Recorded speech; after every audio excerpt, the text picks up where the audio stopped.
Good morning, guys. Oh my gosh.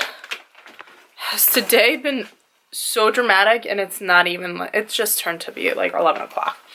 So this morning, so I should tell you guys that actually, I'll wait. So this morning I get up and my mom's like, oh, you have to drop me off today because I'm gonna go hang out with my friends and I want to leave my car here. And I'm like, okay, not even really thinking of it. And I'm thinking to myself, okay, as soon as like I drop her off, I'm gonna come back across the river. I want to take Saria to IHOP, but she doesn't want to go to IHOP. I'm like dying for IHOP. This is what we're having for breakfast. Saria wants spaghetti. So I was like, oh, I'm going to take her to IHOP after I come back. No problem. I still could have, but she was like, oh, no, I want spaghetti for breakfast. And lately she's been super picky about what she's eating. So I'm not even going to fight her as long as she's eating something at this point. I know. Mom tactics. Please attack me in the comments down below about what a terrible mom I am.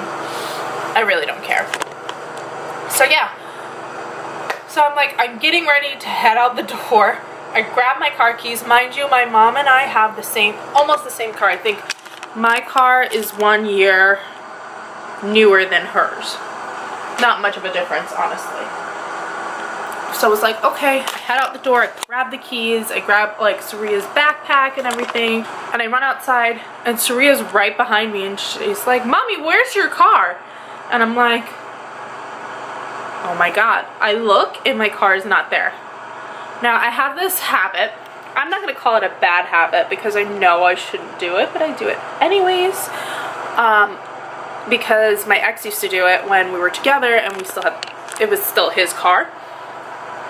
He used to leave the valet key because we used to have a garage and we used to have to leave the valet key in the car for them to park our car. And then after, like, long story short, he had like such a bad attitude and all this stuff that they ended up kicking us out the garage. Even like after we split and I was still in the apartment, they would not even allow me to park the car there overnight because they wanted nothing to do with him. So things like that happened. But anyways, when we're still parking the car out on the street and everything, he would leave the valet key in the car. It's pretty convenient, especially for somebody like me who always has tons of bags and stuff in their hand. And even like if one of the guys that I dated after my ex, when I picked him up one time and I left the valet key in my car, he was like, oh my god, somebody's gonna steal your car. So I walk outside and my worst nightmare come true. And I'm like, oh my god, I left the valet key in the car. What the hell? Like somebody took my car. And Saria is just like, she sees like the horror on my face and she's like, oh, Mommy, where's your car? Where's your car, Mommy? And she keeps going. I'm like, oh my god, somebody stole my car. Holy crap, somebody stole my car. I'm like freaking out and I'm like, so I run inside and I'm about to tell my mom and I'm like, oh my gosh, somebody stole my car. Like I don't know what to do. Like, do I call the police? Can you drive me over to the police? Or can I take your car? And she's like, she like looks at me and she's like, you sold your car like 5 days ago. Not even. Like 4 days ago. You sold your car. I'm like, I had to like let it register in my head. So, I may have mentioned this before, but if you haven't seen, if I didn't, I'm gonna just like briefly do a rundown of why I sold my car. And I'm like literally losing my mind because I totally forgot that I sold my car. This is how much I don't drive. So, I think right before Saria was born, my ex had this Camry, which he put so much money into the exterior of the car and the way it looked, but never really took care of the engine, didn't really do oil changes. He got into multiple accidents. Even with this particular car, it was a Toyota Corolla because we needed something that was good on gas. When this car just all of a sudden stopped working, like properly. I think like his alternator was going, one, he needed a new battery for this car, and two, it was a piece of crap because of the way that he treated it. So anyways, long story short, car would like just not turn on at times, to the point where like we went and we bought this portable, it's like a portable battery with jumper cables attached to it, and you just basically charge it. I forget exactly what it's called. Oh my god, I really hope I put it in the garage when I sold my car. Yeah, so basically I remember I was about 7 months pregnant, and I was telling him, like, listen, my due date is right around the corner. You need to lock in a new car, or like a newer car that actually works, because I need to get back and forth to my appointments, and God forbid I go into labor. I'm not trying to sit in a cab going to the hospital, and I need something for you to be driving her around in safely. And not only that, like, I told him, I was like, you know, I think he was putting like 50 to 70 miles a day on the car. So I was like, there's no reason for us to lease. We should finance. And then like we would go to his mom's house. Our friends lived out in Long Island, which is like a 30-minute drive, which isn't bad. And then my mom lives at like an hour and 20 minutes away from us. So it, like, we're putting a shit ton of miles on the car. So I was like, you need to like lock in this car. So we went to, I remember this, driving the day that we went to the dealership, charging up the battery, bringing a big enough purse so that I could put the battery inside my purse, jump starting the car, shutting down the hood with the portable battery still attached to the battery of the car, so that we could drive and the car wouldn't shut off on us, to the dealership. We ended up getting like he ended up getting $1,000 for the car, and then ended up putting like another, I think like $2 or $3 grand down as a down payment for this not brand new. I think it was certified pre-owned Toyota Corolla. It was the Sport Edition, basically the same thing that my mom drives, but like a year older. So then, whatever, he obviously was irresponsible, got into a ton of accidents with the car, and then he was still paying for it even after we weren't together. And all of a sudden, like the day, like I think exactly 3 days before my birthday, he's like, I'm not paying for the car. And I was like, are you kidding me? Like, I co-signed for the car because he had no credit. I'm like, are you kidding me? Like, I cannot afford payments on this car, and I need the car. He had, at this point, had lost his license because of all the accidents he had on it, and then I think he had like tons of money owed on moving violations, to the point where New York State ended up just suspending his license. So I have the car. I need it for Saria. That was the thing. And then what I told him to do was to just please refinance the car. I really didn't want the car. I wanted to just lease something brand new. Refinance the car so that my credit score would go back up. 1.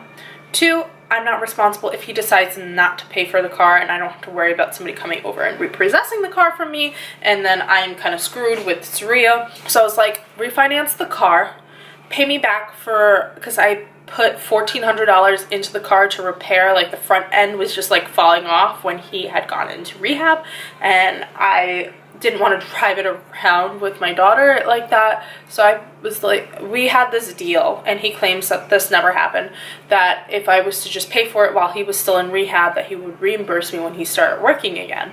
I'm like, okay. So I put the $1,400, got it fixed.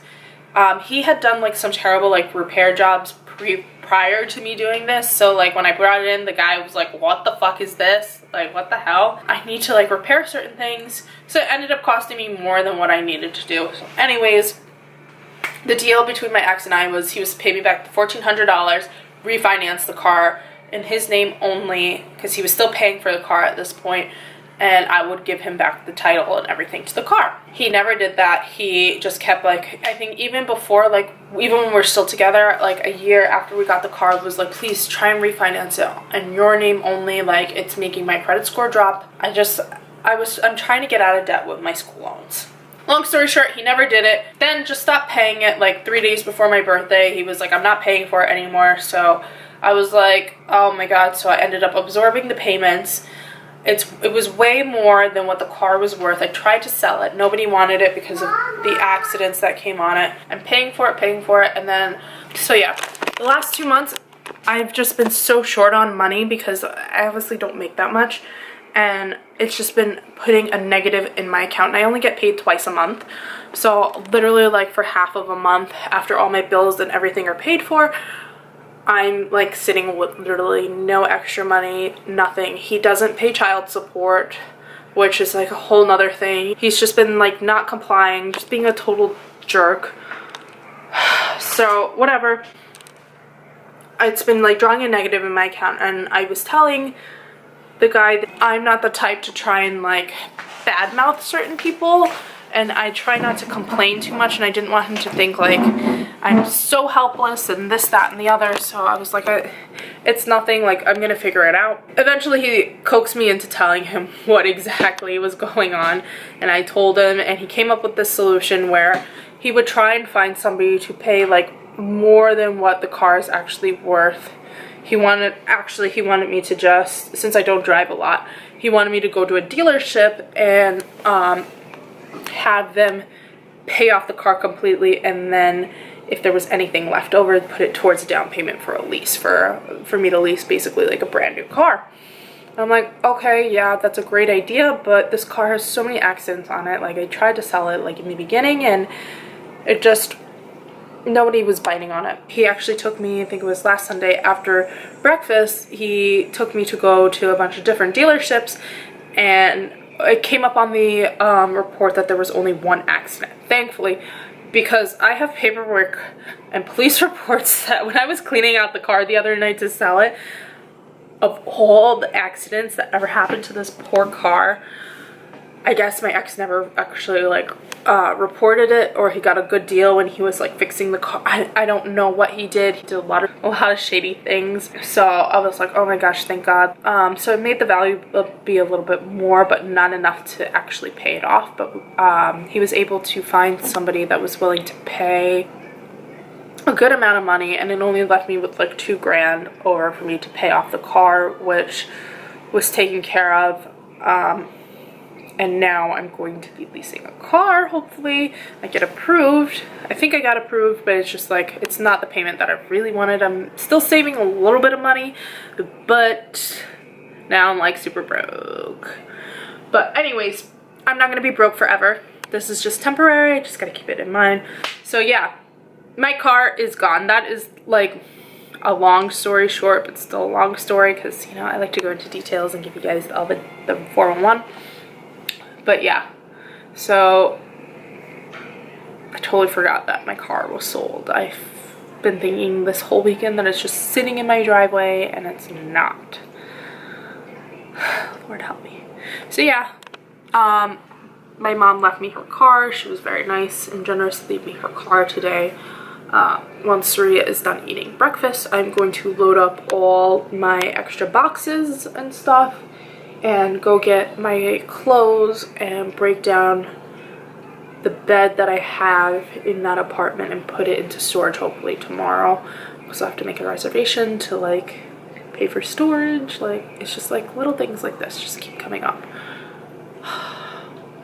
That's what Surya and I are going to do for the day. When she's done eating, to pack up the car, pack her up, and head down to my place in Queens and pack that up. I'll give you guys like a little bit of a room tour so you guys can see all that, my nice decor.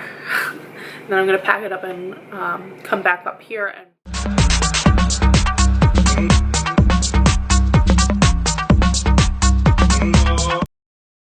alright guys, so get ready for my room tour. Here it is.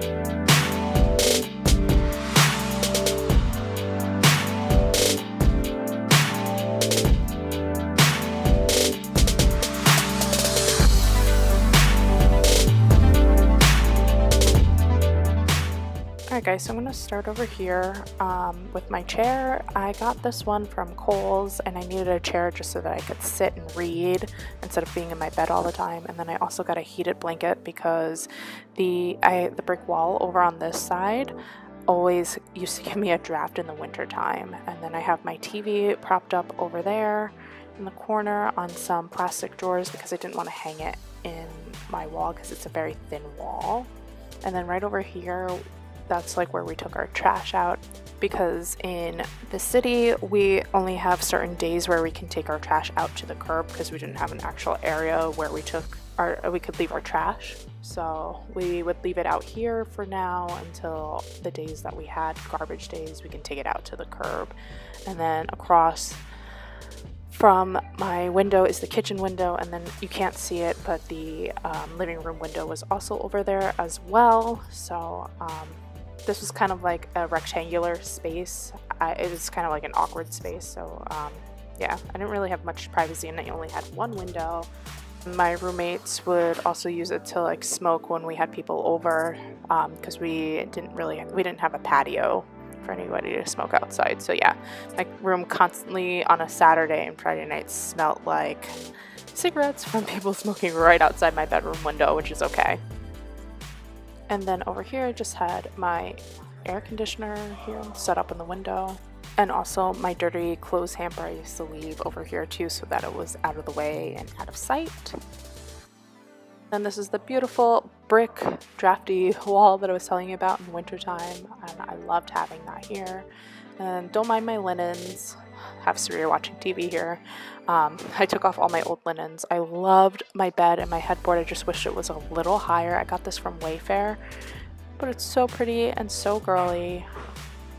And then right above I put a picture of the Brooklyn Bridge and hung some like decorative lights over it. I think I got this from TJ Maxx or Home Goods, one or the other, and then the lights from the Christmas tree shop. And then my plastic drawers are right here, and I put marble contact paper all over it, and I just kind of shoved everything in my drawers, but like I needed something to spice up the room, make it girly. And then I got this lamp from the Christmas tree shop. It's a glass lamp. I wanted to keep the like light white girly theme going on. And then I put like a little automatic light for me for when I am sleeping and I need to get up for the bathroom. And then I display my perfumes on the shelf right over here. And then right here I have my blow dryer and straightener that I leave hanging up. And then over here my Syrian flag. Had to give it some little personal touches.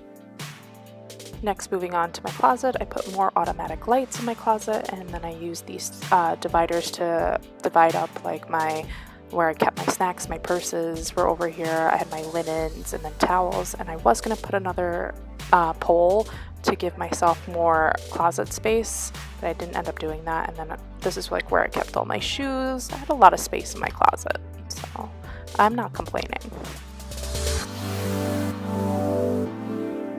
And over here I just kept like my bathrobe and my towels, and then I had more hooks over here, but I didn't really use them because right below this I use this as like my makeup station. I had all my makeup and then all my products at the bottom, and then this is where I would do my makeup. I put a ton of lights so that I had proper lighting in my room to do my makeup.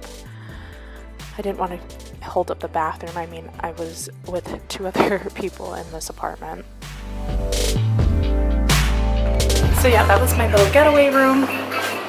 So grateful to have had the chance to live here for a little bit, and time to move on to something different.